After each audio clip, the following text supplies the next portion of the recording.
Hello, this is Callie K. Cool Weaver. At Thoughts at Midnight, we have our co-host, Alex Hodge. Welcome to our talk show. Woo! What are we going to be talking about today? Well, we're back from vacation, and the first work week has gone very well.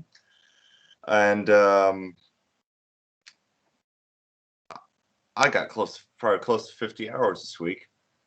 Woo! So, yeah. So I had the day off yesterday and today. So, yesterday and today, I had some realizations towards beliefs towards relationships, and how it, if you're in a relationship that isn't working for very long, or you're in like multiple relationships that don't work for very long, especially as men. And with men, I've found there's nothing that's more that brings a man more self-consciousness than the developing stages when women keep like rejecting them, in the developing stages of a man's sexual market value. So usually a man's SMV peaks at like late 30s, early 40s, and then it starts to, kind of coast down. With women, it's earlier. With women, it's in their early 20s. Their value, their market value as relationship status, meaning the elements of SMV are like money, looks, status, resourcefulness, and competency is another one. Women peak first. Women mature before men do. Prefrontal cortex also isn't developed until, or it's developed earlier in women. It matures. So I found that with young men, especially when they're in their like late teens, early 20s, when they're in relationship with other guys that are also high performers, that they tend to do better in relationships than they don't. There was a study done that over, I think it was like an 80-year study, like it was insane. Over 80 years, where they tracked guys and girls, and through like it was a study done on happiness, on like lifelong health and happiness. And what they found was it's not based on whether you're jacked, or based on so much as genetics is a factor. If you're good in shape, that's a factor, but also mentally and socially also ties into play as well. They found that the ability to build relationships and keep them is a marker for longevity. It's a marker for long-term health and success. Not just success, but just longevity and health in general. And I personally, and I'm not speaking for myself, I guess you could say. Callie, you've noticed I got beliefs that work. I have beliefs towards women, towards the opposite sex and the same sex that work. The ability to start relationships and then build them, not just with my mate, but with the 5 people that I hang with. I don't hang around with bums, that I just chill with, that I hang with. I actually go out. We're actually out doing something. And usually people who want to sit around at the computer, or they want to sit and watch YouTube, funky YouTube videos, we're chilling. I'm in the wrong room. My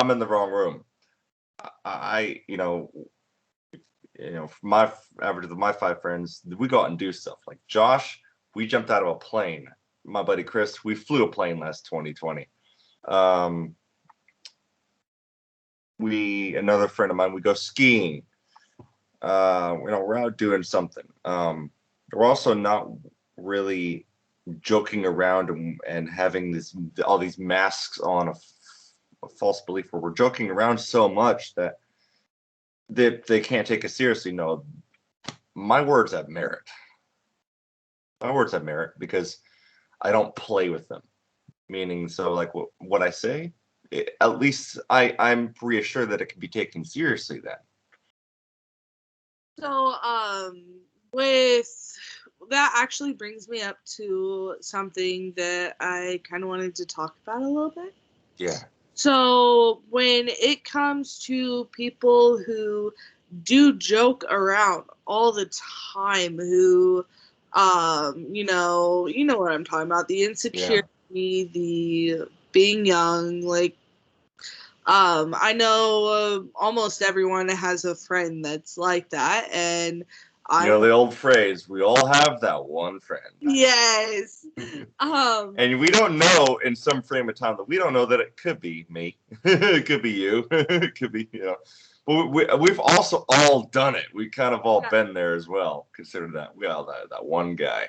But I have my own certain ways of handling it, which I'll get to later. How do you handle things like from other people that are not one friend?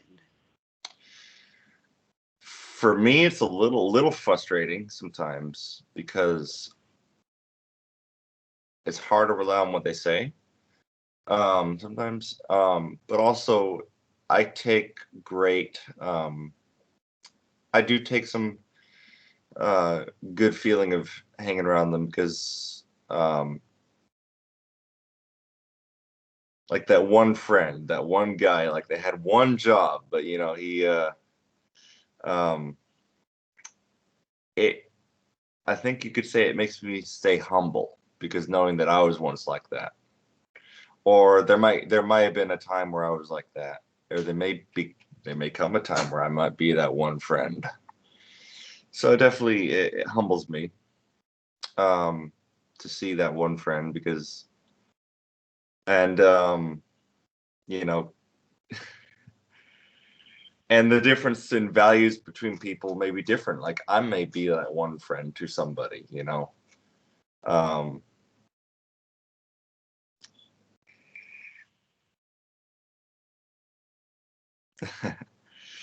but I was recently reading different. You see this all the time on TikTok and motivational speakers become the average of the five. But I think we also. I want to get back around to our one or two or three, like whatever intimate partners that chase us. We have sometimes you get really good with your belief that it really works, and you get to the point where you're starting to attract positive energy, but you're also attracting people that you want into your life as well. Um, you know, I got a couple people chasing me, one of which I was able to open up to and say, hey, um, open up to romantically. Um, but what was I getting at? Your change of beliefs. Yeah, the change of beliefs, and when the beliefs are confirmed that I'm getting good results out of it, my return on investment is all good. Like when I was in college, I had zero return of investment, no ROA whatsoever. Whatever time I was investing in with people and with school and with what it was that I was trying to get to, I had no return of investment. I was trying to learn how to build computers and circuits and how to program them. I had no ROI from what I was being taught, and at this school, not going to name it because I don't want to crap on them because it was just my own individual experience. Um, but I had no return on investment, and that's when you realize you're wasting your time. No, and I was kind of also seeking pleasure, seeking happiness. I had a porn addiction. And when I finally turned that around is when I started looking for things that got me into shape, like working at Menards. Starting that phase of my life where I'm job hunting, the first stages of employment, and then you can start making bank. Then maybe you can start up maybe sometime I'll start up my own thing. But when your beliefs start working for you, then your actions start getting better. You start making clearer decisions without beating yourself up. But you start making clearer and clearer decisions, and that makes your decisions, you start to learn what is right and what is wrong in your environment. Yes, my light. I'll be right back. Guys, he is turning on his light. A little bit of technical difficulties. Yeah. That's better. Yeah. And then when you get really good at mastering your own actions and beliefs, you start making your own choices without having to be reminded, without any external validation, then you can start to care and take care of people around you, including an intimate partner that you've attracted into your life, or vice versa, that you're actually able to get into, but you really, as a man, you want them to walk into your frame. So that way we're not distracted from a purpose that we're set on, a goal that we're setting up. Like, a woman is a complement to my life, not the focus. The focus of my life is my dreams. And something that I want to be like, a version of myself that I want to be like. And that keeps the relationship going, where we can keep it open and we can talk about things. My mom always told me that people can talk to you about anything, Alex. And I was like, oh. And then in the back of my mind, it's like, oh, well, that's cool. People aren't afraid to talk to me. And then there's some times where I'm like, oh crap, that sometimes that gets a little too much. So sometimes I will put on more of an assertive front when it comes to helping someone out. When it comes to them talking to me about something, I may be a bit more reactive, because if I'm too open to interpretation, sometimes I can get a little overwhelming. But I can handle it. But back to then you can start taking care of someone that you really love, and maybe in return you can start taking care of your family once I'm able to master my own. So far so good. Yeah, Callie. So a little bit of explanation would probably about what your previous beliefs were compared to what they are now. Sure. My previous beliefs towards others is that I thought that these people that are making it, that have a family, they're making a lot of money, the suit and tie guy was just some dirty money capitalist. All the poor beliefs towards status and actual health and wealth was viewed negatively, because I didn't have it. I didn't understand at the time that it's actually a positive thing. People actually generate things this way. Men are even better fathers when they have money and resources. Like, they're just, it's all good. And I used to also believe that like all athletes were just jerks, right? I still, and it's funny, I have this certain still behavior even still. I can't sit down and watch the Olympics. I can't do it. I can't sit there and watch the Olympics. I get triggered. So I see those successful people, and I'm like, there's this voice in my head that says, get off your ass. Start running, and you better fucking win. Now, my dad was never like that to me. Didn't come from him. That didn't come from my mom. For some reason, that comes from my own interpretation of competition. Callie, what was it that you pointed this out? There's different competition styles. You got one, and it's a little bit different to mine. So let's go ahead and explain that one. We were talking about this earlier. Competition styles. Refresh my memory a little bit. We were talking about the skill sets, and how, like, it seems like with you said once you have the skill set, then you'll give it your all to beat the people around you. Whereas with me, when I don't have the skill set, but then I get the skill set and I'm surpassing somebody else, getting better than they are. Okay. And then once I have the skill set, I don't really want to give it my all the time anymore, because I can coach somebody up to speed. So go ahead.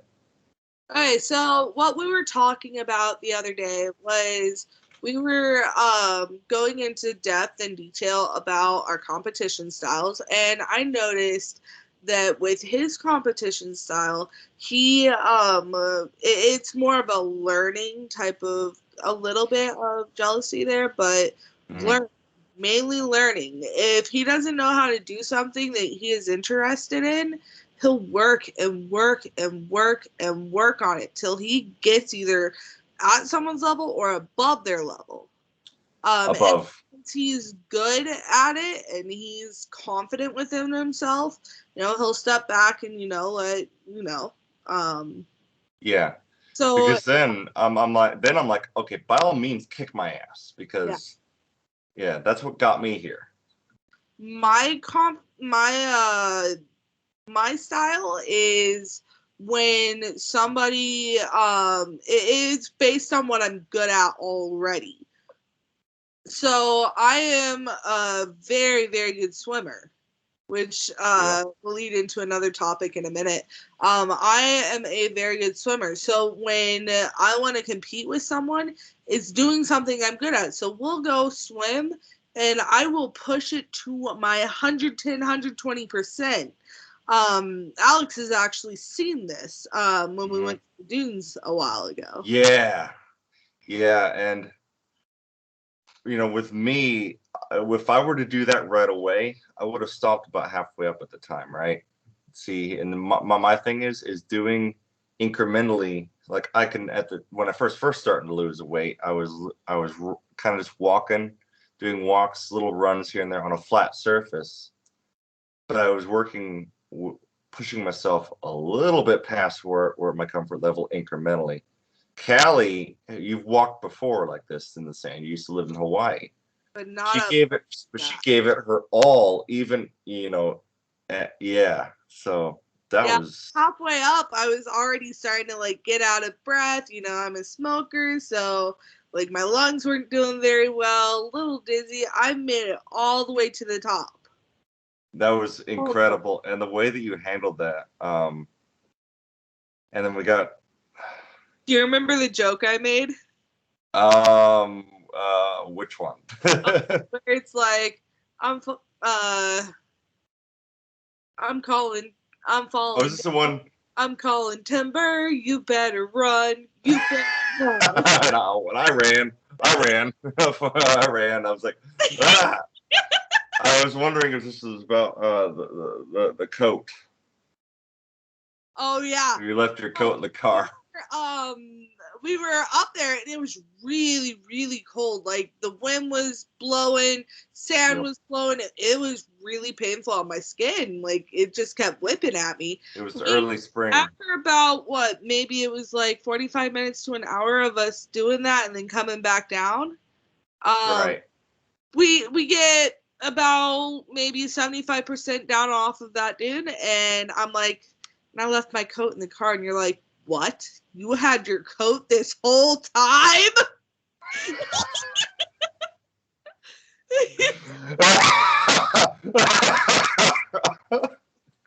I was so mortified. Yeah. Man. It was great, though. That was a good trip, and I really look forward to the swimming competition we have. Oh yeah. Yeah. I remember. So I'll have to bring my A game to this one, and because knowing Callie, you're gonna give it your all, and the thing is, because I'm already know that I'm a strong swimmer, and I have a tendency to kind of want someone to kick my butt if I already have it, So oh no! You gotta. No, you're gonna have to make me give it my all. I like that. Yep. No. Oh, I let you win. None of that. None of that crap. None of that crap. See, I wonder. In my opinion, when it comes to competition, I think it's actually worse when somebody lets me win. It is. It is. Okay. I had a little bit of a fear of this when I was skiing with my ex. That I was thinking in the back of my mind, like, did she let me win? Would have been worse. I have confirmed though that no, as far as I could see, that she actually didn't let me win. She gave it. And we had separate groups, so I raced against a certain group, and she races against a certain group because boy and girl, and there's a difference. But we skied the same hill. It was a level 2 hill, and I confirmed that they didn't let me win. They didn't let me that one. I was like, hell yeah, that's what I'm talking about. And I'm not only that, but I was like, not only seeking validation, but I was seeking confirmation. Like, I always think of myself, because I write down, I do affirmations, and I tell myself every morning, it's like I wake up, I'm like, thank you. I am this. I am worthy of this. I'm not gonna allow. I got a shield around this craft, so whatever people say to me, it'll go around me like a warp field. So, yeah. And but when what was I getting at? Remind me. It was right about being let win versus Yeah. I wasn't seeking validation. I was seeking confirmation. Because that's my furnace. Like, I go around thinking I'm great, I'm good. But there's always in the back of my mind said, yeah, but you were a fat kid once. Yeah, you might not be that great. I think that's a healthy way of looking at it. Instead of looking for validation, people to say, like, oh, you did a great job. Really, really seek, like, not just what other people are saying. Feel what you're feeling too. Use that confirmation, like, well, I did this without other people having to tell you did this. Like, I know both feel great, but I think it's a healthier way of looking at it. Oh, okay. Opinions are different for everyone. I mean, someone could say you did great, and someone over here could say you did horrible. Seek it yourself. Seek that confirmation. Confirmation, yeah. And skiing taught me this. And I was listening to some podcasts where they talked about competition, and Michael Jordan, like he didn't seek validation. He was like one of the greatest, but he's always sought that confirmation within himself to be the best at what he does. And when I got a picture here I wanted to, Callie, we were going to share this from on your podcast. Mm-hmm. Over to my profile here. Find so the picture. Do a description when you show it, so that our audio listeners can know what you're talking about. Yes. So this was let me share the screen here.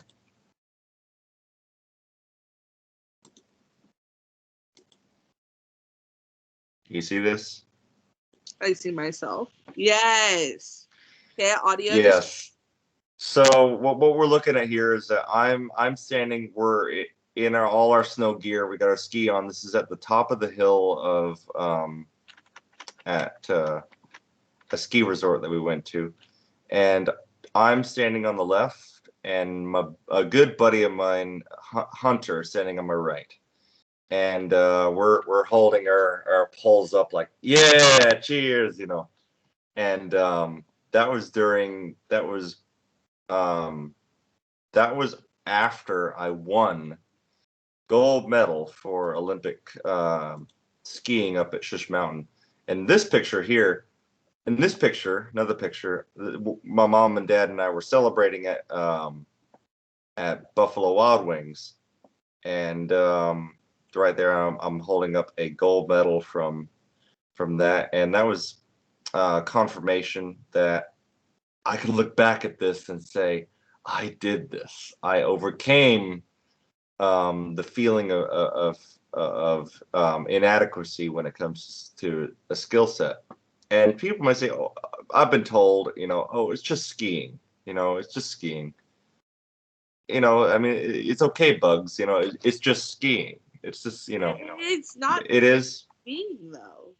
Like it's There, something that means so much to you. yeah, yeah. My cousin said that once. He's like, it's just skiing. Don't be so.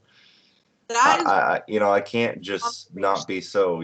This really was personal for me because when they took me up the first time, it was confirmation.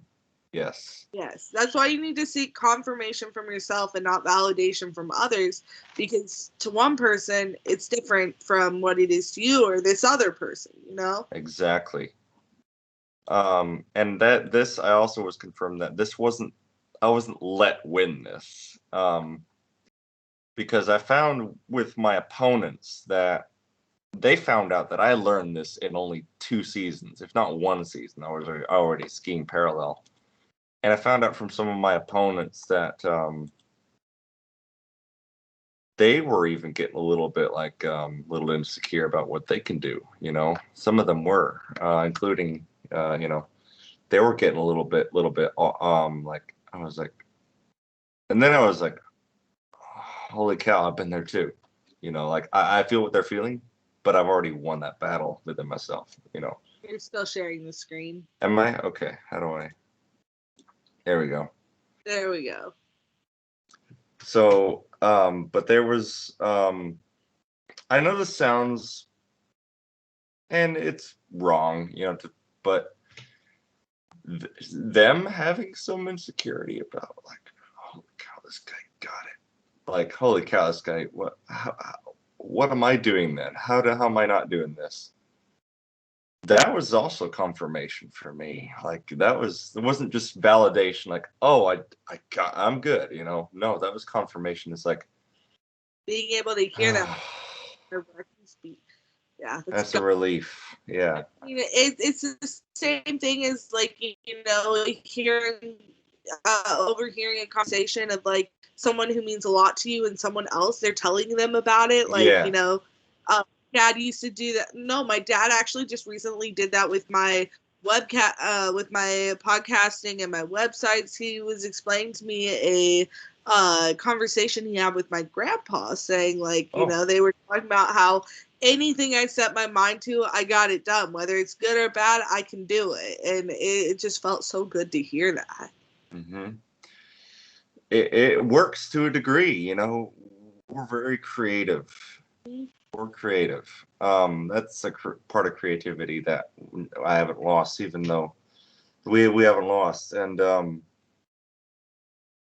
there's such thing as like there's illusory truth telling, but there's another healthier one. It's called affirmations, where Yes, tell yourself you're good enough. yep, And you repeat those thoughts, and especially catch yourself in the morning with those. Do it in the morning when you're first having those kind of your brain waves are still, because then you're good to go the rest of the day.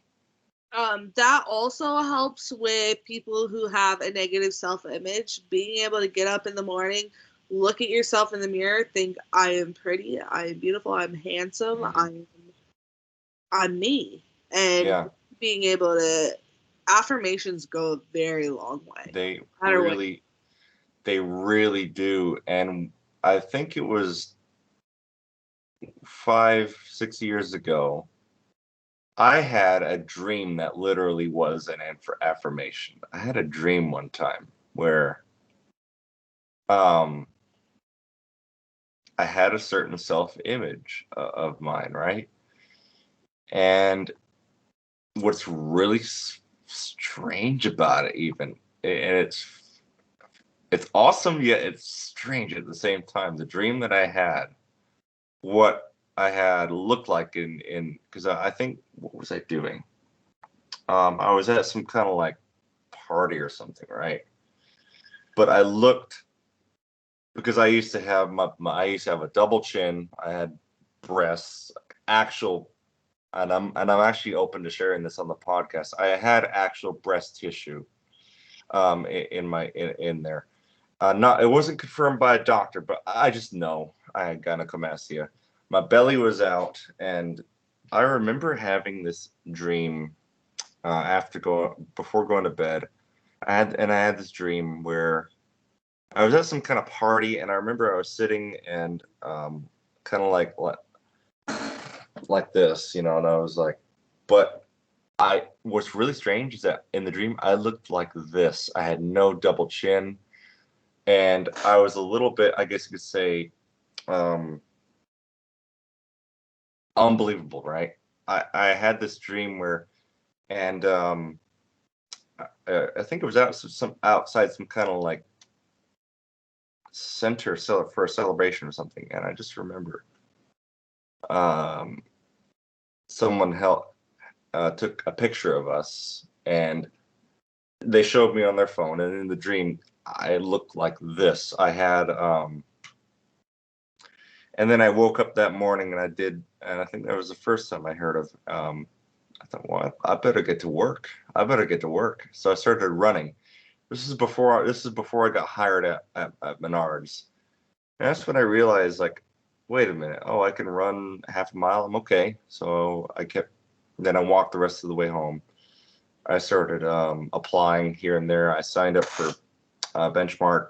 Um, they helped me out a great deal with interviewing and social process. And at the time, and I finally, after a year of working, after a couple of years, I started kind of looking closer to what I had that dream, right? I started, and not just not just the look, but the persona as well, the mental and social. And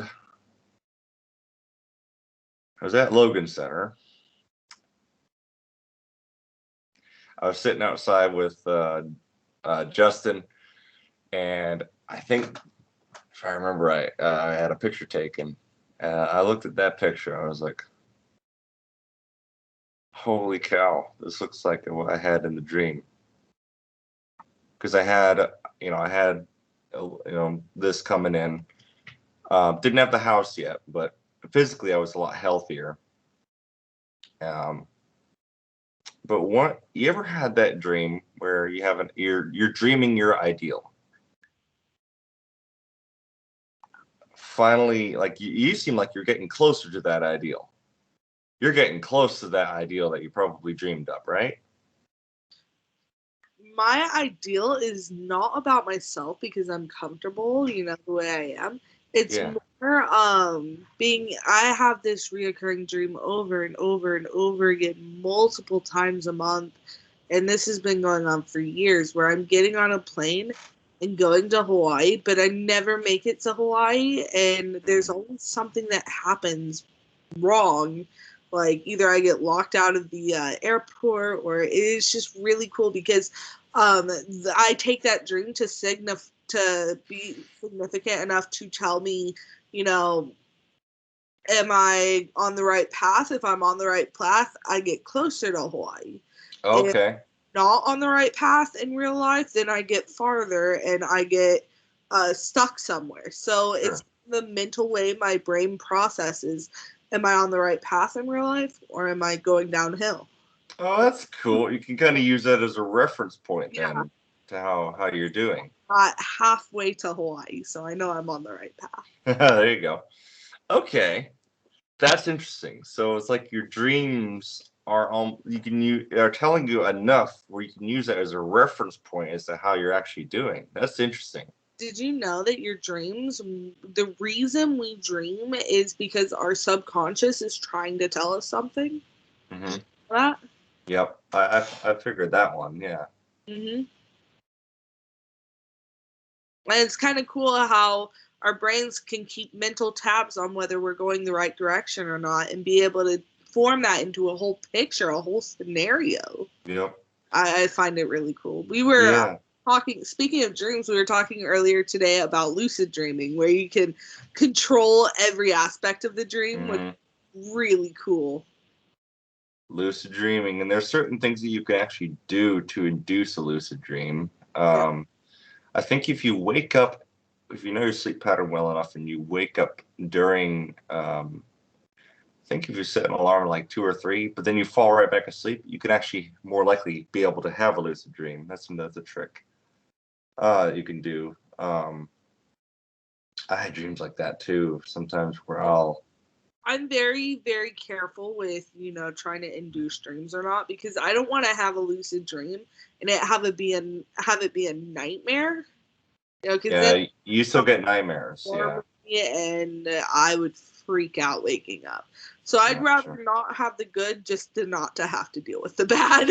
You still have nightmares. The time. Yeah, and I just, you still have nightmares. Yeah. Some people do. Like Callie, I don't think you knew this about me, but I haven't had a nightmare in a long time. Like an actual nightmare where I woke up and feeling funny. No, I haven't had that in a long time. And I wonder what that means. So like, it's because you have your life on track right now. Yeah. Okay. I honestly think that's what's going on. Your brain's trying to tell you, you know what? Everything's okay. Everything's okay right now. Yeah. And that's what that is. Okay, and it's funny too because sometimes it feels like, because I have a lot of pressure on me right now. I'm paying for a house, car, economics. It's something that keeps me going. So sometimes like am I doing okay? Like sometimes it feels a little overwhelming. But I like how we found out that our dreams are like a reference point. We can. And I haven't had a nightmare in a long time where it's like it was an actual nightmare. I think the last nightmare I had was actually before I learned how to ski. That was the last nightmare I had. And I remember kind of makes sense because I felt something was wrong. That I was having nightmares about skiing, nightmares that I'm getting passed up by everybody. I had this one dream. And the last nightmare I had, I remember it now. Was about skiing, before skiing. So I think your dreams are a reference point. I never thought of that before. Yeah. My last nightmare was today, but we're not going to go into that. All right. Alex already knows what it was. I do. It was. Let's just say I woke hopefully that we never have that in real life. Yeah, I woke up hyperventilating. It was bad. Aw. But the last dream that I had, I guess you could say it resulted in all the hard work it took to ski and win the gold medal. So they are powerful tools that we can use. Yeah, but I'm gonna keep that in mind, using the dreams as a reference point as to how I'm actually doing.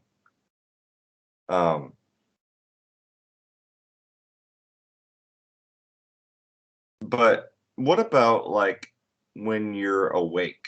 Not just when you're asleep, but when you're awake, when you have this kind of this where you want to go. Yeah, okay. Where you want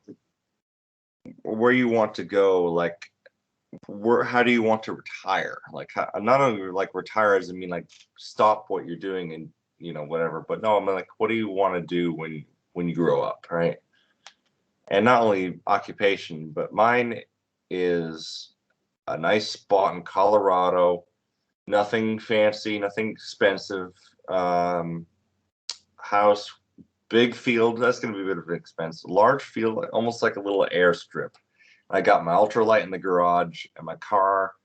I still got this new, probably like a Ford or something, something that is like nice and yeah.